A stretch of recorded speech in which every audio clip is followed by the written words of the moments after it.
বিশ্ব আসরে বাংলাদেশ এখনও কোনো শিরোপা অর্জন করতে পারেনি।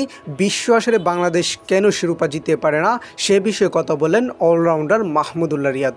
এ সময় বিশ্ব আসরে শিরোপা জিততে না পারার কারণও ব্যাখ্যা করেন তিনি।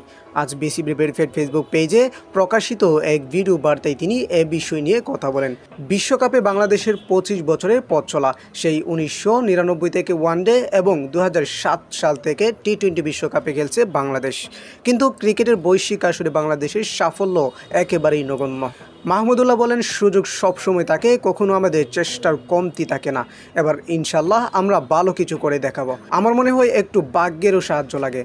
আমরা কয়েকটা ইভেন্ট খুব কাছাকাছি গিয়েছিলাম, তবে দুর্ভাগ্য আমরা শেষ সুযোগ কাজে লাগাতে পারিনি। এবার আমাদের জন্য একটি সুযোগ রয়েছে বিশ্বকাপে। আমাদের সমর্থন করুন, বিশ্বকাপে যা সম্ভব সবই করব আমরা। মাহমুদুল্লাহ আরও বলেন, গত 2022 টি-20 বিশ্বকাপের দলের সঙ্গে ছিলাম না, একটু খারাপ লেগেছিল। মনে হয়েছিল আমিও দলে থাকতে পারতাম, কিন্তু কোনো কারণে হয়নি। যাক, সে নিয়ে আমার কোনো আফসোসও নেই। সবসময় যেটা বলি, নিজের পারফরমেন্স দিয়ে দলের অবদান রাখতে চাই, সবসময় নিজের সর্বোচ্চটাই দিতে চাই।